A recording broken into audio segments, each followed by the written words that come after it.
누구나 자신의 인생이 이러이러했으면 좋겠다라는 소망을 가지고 삽니다. 그런 기대를 가지고 있지요.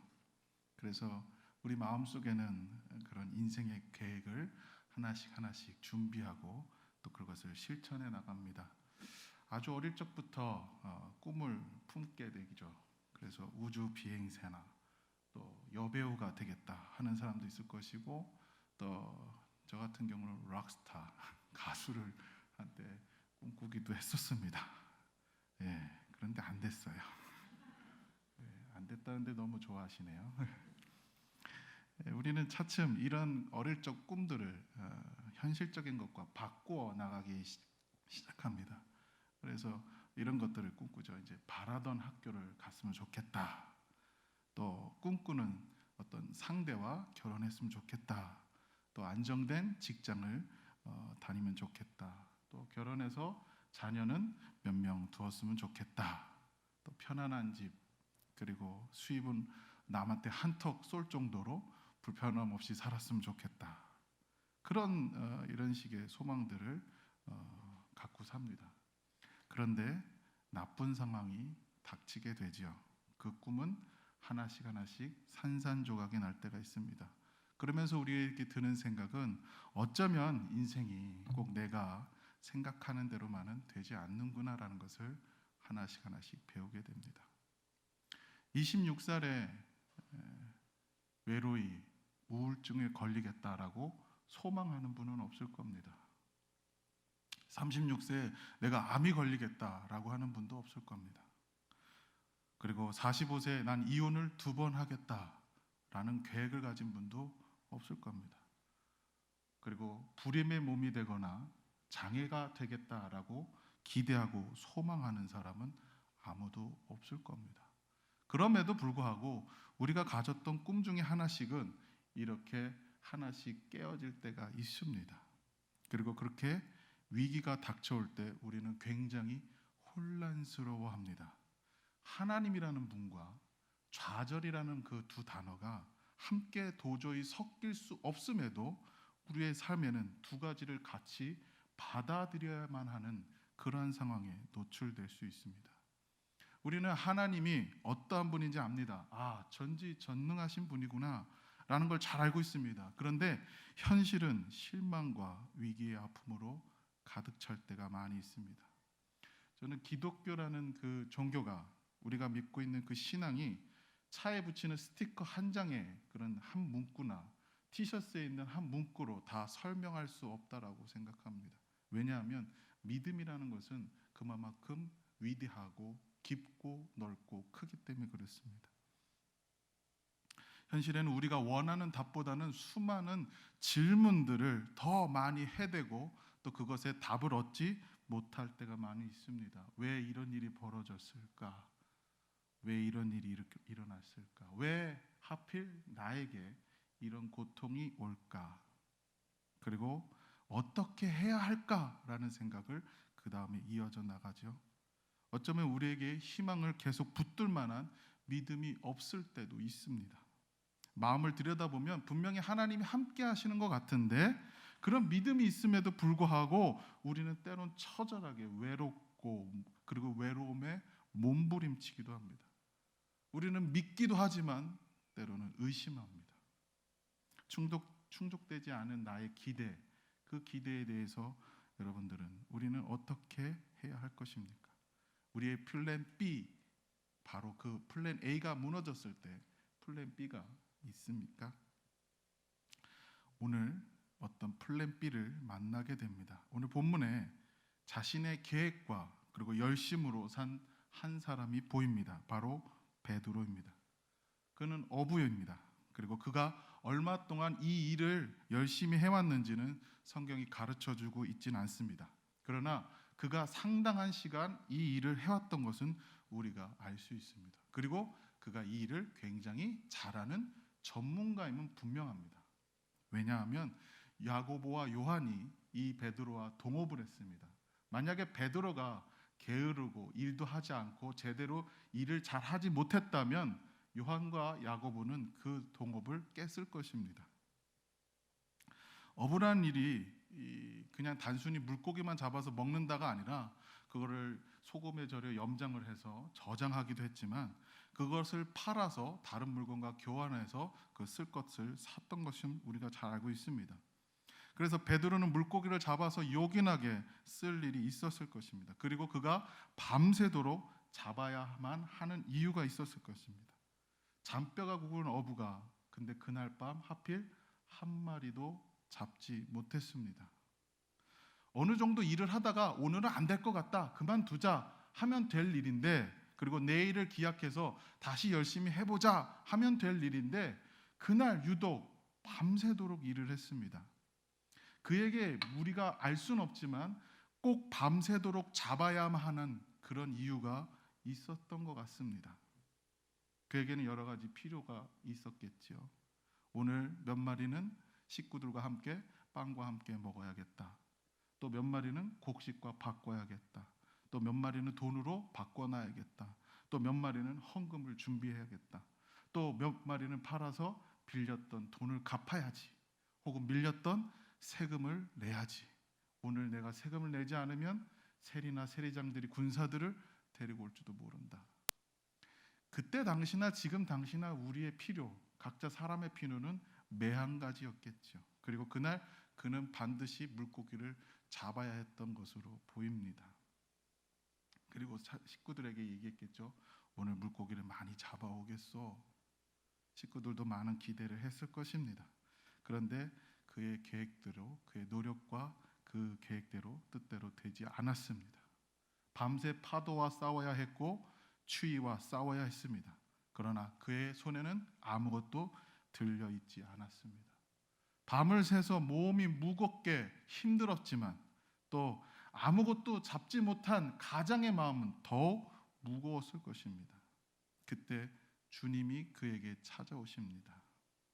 자신의 노력과 계획이 아무 결과나 일을 만들어내지 못한 그때에 주님은 찾아오십니다. 그리고 아주 귀찮게 이런 말씀을 하시죠. 배를 조금 띄워라. 밤새 일을 했어요. 근데 아주 잘된 일이면 몸이 고단해도 신이 나서 할 텐데 아무 소득이 없고 자기 일이 허탄친 일입니다. 그런데 누군가가 와서 배를 좀 띄우래요. 참 귀찮은 말이죠. 이 본문을 보면서 우리가 충분히 짐작할 수 있는 것은 베드로는 이미 예수님을 알고 있었다는 것이죠. 우리 요한복음에서 보면은 요한복음 1장 35절 이하에서 보면은 베드로와 그의 형제들은 뭐예요? 세례 요한의 제자들이었어요. 세례 요한의 말을 듣고 예수님을 따라갑니다. 그리고 그날 밤, 그날 저녁에 계속 얘기하면서 예수님이 이름을 붙여주시죠. 무슨 이름이요? 게바라는 이름을 붙여주십니다. 그런데 그는 아직도 새로운 이름을 받고 또 예수님을 만났음에도 불구하고 그는 아직도 어부로 살고 있는 그런 사람입니다. 그러니까 예수님이 메시아다라는 걸 깨달았었던 사람이에요. 메시아라는 분을 알고 있었던 사람입니다. 이름을 받았다는 것은 사람의 존재가 바뀌었다라는 것입니다. 아브람이 아브라함 되고 사레가 사라가 되고 야곱이 이스라엘 되는 그러한 존재가 바뀌는 것, 새로운 인생으로 초청된 것, 새로운 삶으로 부름받았다는 뜻입니다. 그런데 그는 새로운 삶, 새로운 인생으로 나아가지 못했습니다. 아직도 그는 자신의 삶에 허덕이는 인생이요, 녹록지 않은 삶의 현실에 그는 자기의 계획과 노력으로만 살고 있었던 인생입니다. 그리고 오늘 그는 그의 노력과 계획이 아무 소용없게 돼버린 상황에 처해 있고 그에게는 아무런 플랜 B도 없었던 것이죠. 혹시 우리가 그렇지 않습니까? 예수 그리스도를 믿었고 새로 이름을 받았듯 새 인생으로 초청되었음에도 불구하고 내 계획과 내 노력만으로 삶을 살면서 어려움을 닥쳐서 플랜 B가 없이 힘들어하고 있지는 않습니까? 그래서 몸도 마음도 무거운 채 그물만 씻는 모습으로 우리가 살고 있지 않느냐 말입니다. 우리 주님은 그때 찾아오셔서 다시금 가르쳐 주십니다. 복음을 주십니다. 베드로에게 오셔서 말씀을 가르치고 나서 그에게 깊은 데로 가서 그물을 내려 고기를 잡으라고 말씀하십니다. 베드로는 말씀에 의지하여 나아가게 됩니다. 어부일을 잘했던 사람입니다. 오랜 기간 어부일을 해온 사람입니다. 그물을 내리라고 했을 때, 깊은 데로 가라 했을 때 그는 좀 이상하게 생각했을지도 모릅니다. 지금은 그물이나 낚싯줄을 뭘로 만들죠? 이 플라스틱 소재 투명한 것으로 만듭니다. 근데 그때 당시에는 이 그물을 세마포로 만들었습니다. 눈에 잘 보이죠? 그래서 눈에 잘 안 보이게 하기 위해 밤에 물고기를 잡은 겁니다. 그물을 잘 보이면 물고기들이 피해가니까 밤에 그물을 내렸던 거예요. 그런데 해는 중천에 떴고 아주 밝고 밝은 날에 낮에 그물을 내리라고 합니다. 그냥 정반대의 말씀을 하시는 것이죠. 근데 그는 말씀에 의지하여 순종하고 나아갑니다. 베드로는 예수님을 만나고 예수님의 말씀을 듣고 플랜 B를 발견하게 된 것이죠. 그것은 말씀에 의지하는 것, 순종하는 것을 알게 된 것입니다. 성경은 우리에게 말씀합니다. 세상은, 그리고 세상 속의 삶은 녹록지 않다. 그리고 나의 모든 생활은 고단하고 그런 계획들이나 그런 노력들이 허사로 돌아갈 때가 많다. 그러나 주님을 만나고 말씀 속에 있으면 플랜 B가 보일 것이다. 그 말씀에 의지하라. 그것이 우리의 참된 계획과 우리가 그것이 헛된 노력이 아니라 참된 노력으로 바뀔 것이다 라고 성경은 말씀하시는 겁니다. 실패와 계획이 깨지면 계획을 포기할 때가 있어요. 우리는 아무것도 안 하려고 할 때가 있습니다. 이게 포기라고 할 수 있겠죠. 내려놓음과 포기는 좀 차이가 있습니다. 포기는 아무것도 하지 않은 채 그냥 믿으니까, 또 예수를 믿으니까, 교회도 다니니까 최소한의 책임만을 지려고 합니다.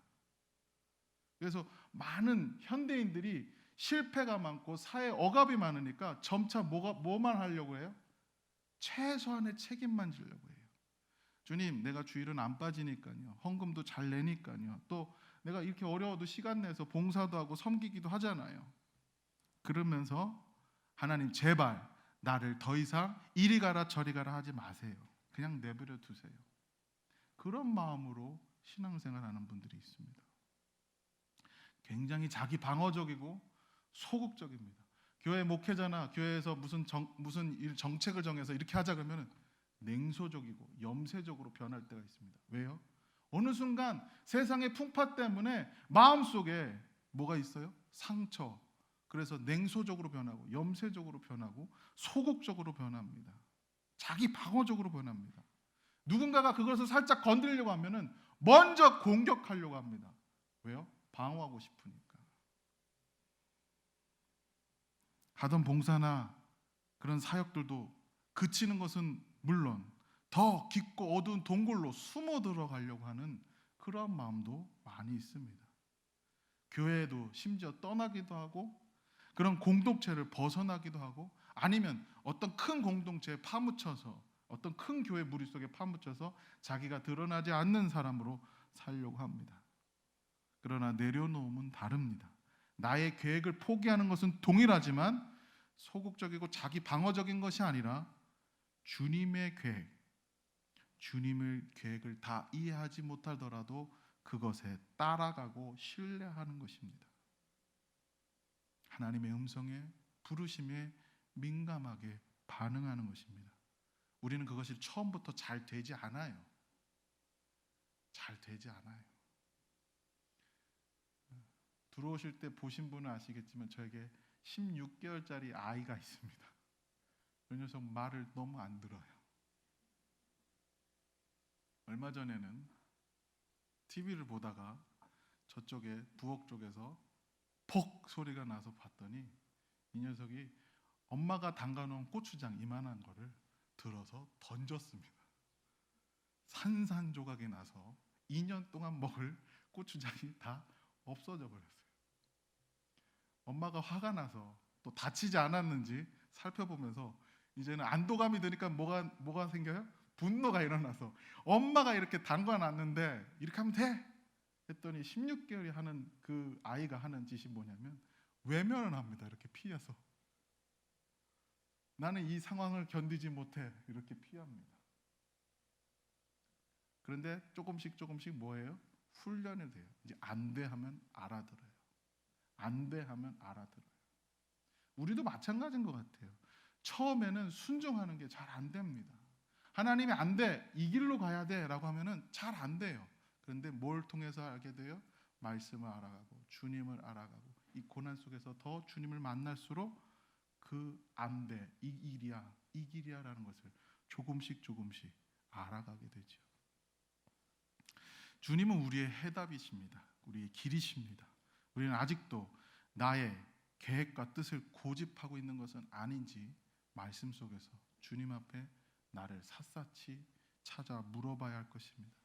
삶의 현실에서 자신의 계획과 의지가 포기된 채 한 걸음도 나아가지 못하고 있는 것은 아닌지 우리는 생각해 봐야 합니다. 내려놓으면 포기만이 아니라 말씀을 향해 그 순종으로 나아가는 것입니다. 그것은 바로 새롭게 부르시는 인생, 새로운 삶이 있다는 것을 주님은 강력하게 우리에게 말씀하고 있습니다. 그런데 우리는 자꾸만 하나님보다 더 좋은 계획이 있는 것처럼 살아요. 사울 왕을 잘 아실 겁니다. 하나님은 사울 왕에게 말씀하셨죠. 아말렉을 쳐서 진멸하라라고 했습니다. 어떻게 한다고요? 아말렉을 쳐서 진멸하라. 이 전쟁하면 이길까요? 질까요? 라고 제사를 드리고 제사장에게 물어보고, 보통 전쟁을 하면 그런 것을 물어보지만 이미 승패는 정해졌고 네가 가서 진멸하게만 하면 된다라고 하나님은 말씀하셨습니다. 그리고 모든 것을 다 없애라. 사울 왕은 아말렉 왕 아각을 살려뒀습니다. 그리고 아주 기름지고 좋은 가축들을 남겨뒀습니다. 그것은 그렇게 이용할 만한 가치가 있었죠. 아각 왕을 살려뒀다는 것은 이방 민족들에게 또 대내외적으로 자기가 엄청난 강력한 왕이고 이 나라가 얼마나 강력한 군사력이 있는지를 포장하고 선전할 수 있는, 아주 정치적으로 이용할 수 있는 큰 가치가 있는 자였습니다. 또 좋은 기름진 양과 염소, 가축들을 살려둔 것은 그 병사들에게 전리품을 나눠줘서 사기를 진작하고 자기가 그렇게 인기가 있고 또 좋은 정치적 안정을 꾀하려고 했던 그런 여러 가지 계획도 있었습니다. 그런데 더불어 어떤 명분까지 있어요? 하나님께 제사하려고, 그런 종교적으로 열심히 있었던 왕, 하나님께 충심 있는 왕이라는 그런 명분과 열심이 그에게 있었습니다. 그런데요, 하나님은 그런 좋은 계획을 가진 사울 왕을 기뻐하시지 않았습니다. 순종이 제사보다 낫다는 말씀으로 주님께서는 그 사울을 싫어하셨습니다. 하나님은 그렇게 똑똑한 사람을 싫어하십니다. 하나님보다 더 좋은 계획을 가진 사람을 싫어하십니다. 혹시 우리가 하나님보다 더 좋은 계획을 갖고 있는 것처럼 살고 있지 않으신지 물어보셔야 합니다. 하나님의 계획에 순종하시길 바랍니다. 낮이라서 그물을 내리는 것은 어리석은 일입니다. 주님, 제가 어부니까 더 잘 알고요. 주님은 어부가 아니잖아요. 제가 이거 몇 년간 해봤는데요. 내가 일을 해보니까 오늘 안 됩니다. 그렇게 살고 있진 않으십니까? 아무리 내가 보기에 안 되는 것 같더라도, 내가 보기에 더 좋은 계획이 있는 것 같더라도, 주님의 계획이 이상해 보이더라도 보이는 대로가 아니라 말씀에 의지하여 해야 된다는 것을 성경은 가르쳐주고 있습니다. 베드로는 말씀에 의지하여 그물을 내렸는데 그물이 찢어질 정도로 많은 물고기가 잡혔다고 합니다. 동업자 요한과 야고보를 불러서 손짓하여 불러서 그들도 함께 도와달라고 해서 같이 그물을 올렸습니다. 그랬더니 그 두 배가 너무 가득 차서 배가 가라앉을 지경이었다고 얘기했어요. 그래서 베드로가 그때 너무너무나 많이 잡아서 깜짝 놀랍니다. 그런 물고기를 잡아본 일이 없었기 때문에 그랬죠. 너무 놀랐습니다. 근데 베드로의 반응은 어땠을까요? 잘 알고 계시죠? 저는 여러분에게 한번 여쭤보고 싶습니다. 내가 베드로였다면, 그렇게 많은 물고기를 잡았다면 어떻게 반응하시겠습니까? 하나님 나에게 축복을 주셨군요. 감사합니다. 와, 오늘 로또 맞았네. 나에게 이런 쓸 일이 너무 많았는데 그것보다 더 넘치게 많은 것을 주셨네요. 우리 쉽게 그렇게 생각하지 않습니까? 하나님이 잡게 하셨고 명령하셨고 그대로 했더니 너무너무나 많은 수입이 생겼다는 거예요. 하나님 나를 축복하셨네요. 너무 감사하네요. 우리의 초점은 너무 여기 물고기에 잡혀 있지 않습니까? 그런데요, 주님의 목적은 그게 아니었어요. 베드로는 그 너무 많이 잡은 물고기 때문에 덩실덩실 춤추면서 야, 오늘 잔치하자, 오늘 내가 한턱 쏠게, 이런 게 아니었어요. 주님 앞에 엎드립니다. 나를 떠나소서, 나는 죄인입니다. 그는 주님의 거룩함 앞에 무릎 꿇을 수밖에 없었습니다. 왜요? 주님이 하셨던 본질적인 내용이 뭐였습니까? 주님은 베드로가 물고기를 많이 잡게 하시면서 잘 먹고 잘 살아라 라고 하신 게 아니라 자신이 주님이심을, 거룩하심을 계시하시고 나타내셨기 때문입니다. 그리고 새로운 삶으로 다시금 초청하여 부르시고 있다는 것입니다. 무서워하지 말라. 이제 후로는 네가 사람을 취하리라. 게바, 반석이라는 이름, 새 이름으로 새로운 인생과 삶으로 부르셨는데 다시금 이 사건으로 사람을 취하리라라는 말씀으로 새로운 인생 삶으로 부르시고 있다는 겁니다. 나의 다음 계획 플랜 B는 주님을 진정으로 만나면서부터 시작되고 있다는 것을 성경은 가르쳐주고 있습니다. 그리고 그 속에 은혜의 길이, 하나님의 계획의 길이 있다는 것을 성경은 말씀합니다. 물론 그 속에서 많은 질문들이 또 쏟아질 겁니다. 우리는 단번에 되지 않아요. 우리는 구원이라는 것을 단번에 받지 않았습니다. 과정으로 받았습니다. 우리는 구원이 완성되지 않았어요. 구원은 받았지만 그 과정을 계속 살아내야 되는 존재입니다. 그렇기 때문에 그 과정 속에서 우리는 수많은 질문들을 쏟아냅니다. 풀리지 않는 의문들이 계속 있습니다. 그런데 그 질문들을, 그 의문들을 하나는 품고 가지만 그 질문을 넘어서게 하시고 완전히 다른 세계, 다른 차원으로 우리를 부르고 있다는 것을 놓치지 마시길 바랍니다. 물고기를 보지 마세요. 주님을 보세요. 오늘 본문에 베드로에게 사람을 잡는 자, 낚는 자라고 그렇게 될 거라고 말씀하십니다. 우리가 베드로의 변화를 잘 볼 수 있어요. 5절에는 뭐라고 불렀어요? 예수님을 선생님이라고 불렀어요. 8절에 뭐라고 불러요? 주여, 이렇게 불러요. 달라졌죠? 하나님은 물고기를 많이 잡게 하신 이유는 너 혼자 잘 먹고 잘 살아, 그게 아니라 뭐예요? 주님이 누구인지 알게 하시는 거고, 그 주님을 알므로 뭘 해요? 주님을 향하여 살도록 하는 인생으로 부르셨다는 것을 알게 하시는 거죠. 그렇습니다. 주님은 신자로 하여금 주님을 알도록 하십니다. 나의 플랜 A가 실패되고 좌절됐을 때 주님을 더욱 잘 알게 되는 기회가 됩니다. 그리고 플랜 B, 하나님의 영원한 계획이 우리에게 있다는 것을 우리를 믿게 하십니다. 그리고 주님을 알고 사람을 취하리라 라고 하는 이 모든 계획들이 베드로에게만 주신 것이 아니라 지금 이 말씀을 대하는 우리에게도 주신 줄 믿습니다. 이 말씀은 우리는 흔히 그냥 선교사나 목사로 부름받은 사람에게만 주어진 말씀으로 생각하기가 쉽습니다. 그러나 그 말씀이 아니라 주님의 뜻과 계획의 목적으로 하여금 살게 하도록 하는 하나님의 뜻이 있다는 것을 믿게 하시는 것이죠. 주님은 하나님 백성을 창조하려고 오셨습니다. 창세기에서 창조가 끝난 게 아니에요. 지금도 하나님의 백성을 예수님이 창조하고 계시고 모으고 계십니다. 그리고 그 부르신 자들을 끊임없이 계속 재창조하고 계십니다. 새롭게 하십니다. 이전 것은 지나갔으니 보라 새 것이 되었도다라고 하시면서 우리의 못남과 우리의 자아가 깨진 것과 상처들, 이런 것들을 다 비워내게 하시면서 주의 모든 성령의 충만한 기름으로 채우셔서 우리를 새롭게 하십니다. 만들어 나가십니다. 그리고 하나님의 백성으로 만드셔서 하나님 나라 속에서 하나님 나라 이루면서 살도록 우리를 부르셨다는 것입니다. 우리 모두는 하나님께 부름받았습니다. 신자가 이 땅에 사는 목적은 나 혼자 잘 먹고 잘 사는 것이 아닙니다. 떵떵거리며 많은 부를 누리라고 예수님이 십자가에 달리신 게 아닙니다. 예수님이 십자가에 달리신 것은 우리가 잘 먹고 잘 살라고 하신 것이 아니라 하나님 백성으로서 살게 하시기 위한 하나님의 모두 내려놓으심과 하나님 앞에서의 포기를 말씀하고 있습니다. 내 자녀 입신양명을 위해서 주님은 우리에게 새로운 삶을 허락하신 것이 아닙니다. 주님은 우리에게 새로운 인생, 하나님 백성의 삶을 허락하여 주셨습니다. 세상의 부를 넘어서서 진정한 부요함, 하나님이 주시는 부요함, 하나님으로 채워지는 부요함, 하나님으로 충만한 것, 하나님의 성품과 속성으로 충만한 존재. 우리는 이걸 한마디로 뭐라고 표현해요? 성령의 충만함이라고 그러죠. 하나님 백성은 그렇게 주님의 것으로 채워지는 존재로 부르심을 받았다는 것이에요.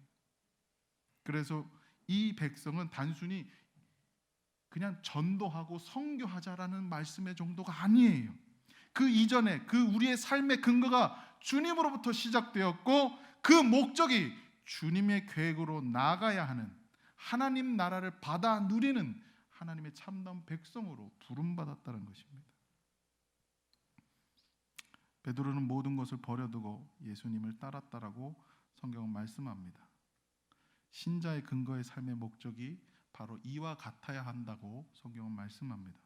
바로 예수님을 만나고 그는 예수로 가득했습니다.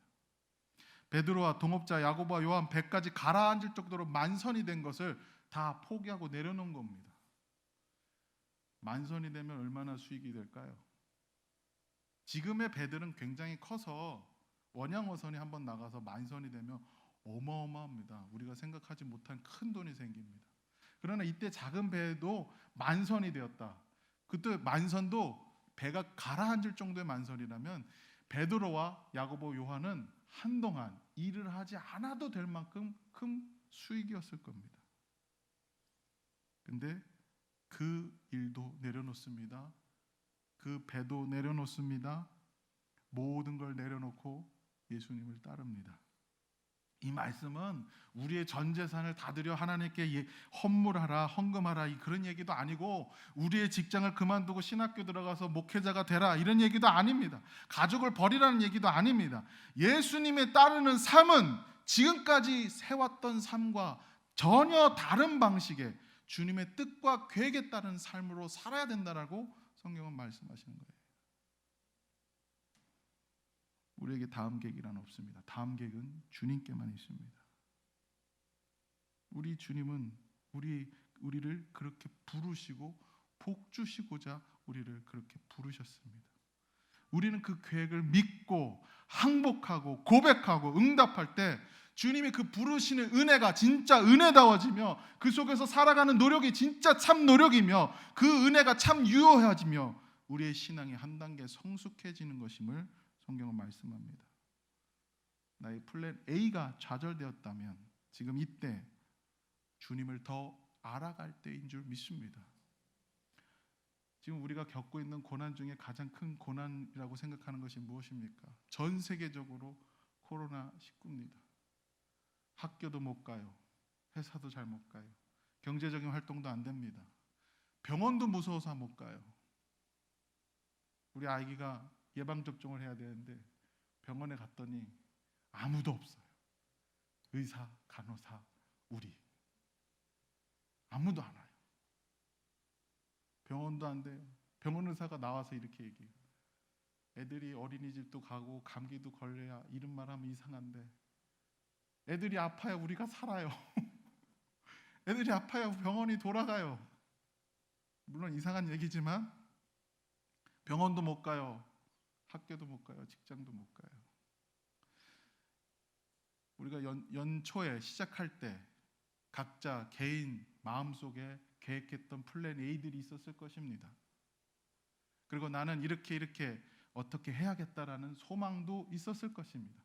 그리고 4월 중순이 되면 이런 일들이 일어날 것이다 라고 감히 짐작해 봤던 것들도 있을 것입니다. 그런데 그 플랜 A는 다 산산조각이 났습니다. 우리 플랜 A가 무엇인지 각자 있겠지만 이때가 더 주님을 더욱 알 때인 줄 믿습니다. 주님의 플랜 B가 있을 줄 믿습니다. 우리는 주님보다 더 똑똑한 사람이 아닙니다. 더 똑똑한 계획이 있다면 주님을 더 깊이 알아갈 수 없습니다. 그리고 나의 다음 계획도 알 수가 없게 되는 것입니다. 그러면 뭐 합니까? 주저앉아 그물만 씻는 사람이 되는 것입니다. 오늘도 주님의 말씀에 의지하여 주님을 따르시길 바랍니다. 나의 갈 바를 알지 못할지라도 주님은 알고 계십니다. 내가 알지 못하라도 주님은 더 선하게 더 충만한 복으로 이끌어주고 있음을 믿으시길 바랍니다. 오늘도 그 믿음으로 말씀에 의지하여 깊은 데로 나아가시길 바랍니다. 오늘도 그 믿음으로 사람을 취하시길 바랍니다. 하나님 나라를 누리시길 바랍니다. 이루시길 바랍니다. 그 믿음으로 예수님을 따라가는 저와 여러분들이 되시길 바라는 마음에 이 말씀 전합니다. 기도하겠습니다. 귀한 말씀 마음에 새기면서 다 자리 일어나셔서 마지막 결단 찬양을 주님 앞에 드리도록 하겠습니다.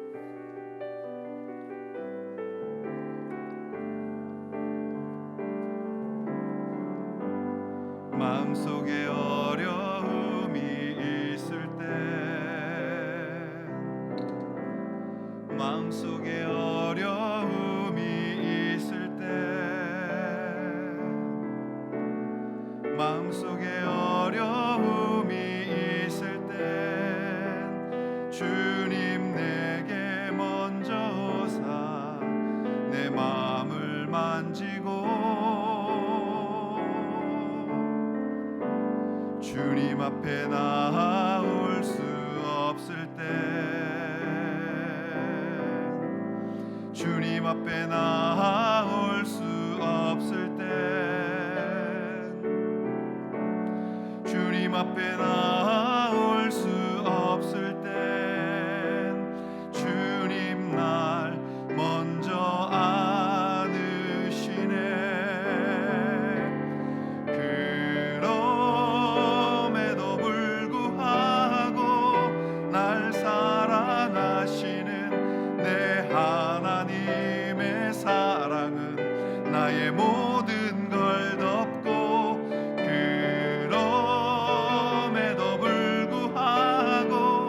날 안아주시는 내 하나님을 부를 때 아버지라 부르죠.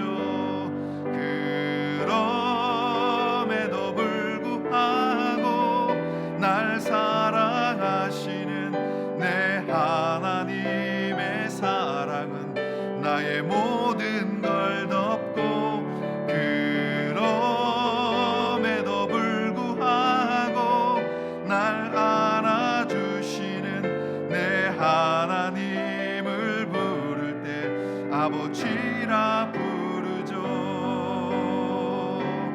가서 제자 삼으라 세상 모든 사람들을, 세상 모든 영혼이 내게 달렸나니. 가서 제자 삼으라 나의 길을 가르치라. 내가 너희와 항상 함께 하리라. 가서 제자 삼으라, 가서 제자 삼으라 세상 많은 사람들을, 세상 모든 영혼이 내게 달렸나니. 가서 제자 삼으라 나의 길을 가르치라. 내가 너희와 항상 함께 하리라. 성부와 성자와 성령의 이름으로 감사드리며 늘 영원토록 함께하여 주시기를 간절히 축원하옵나이다. 아멘.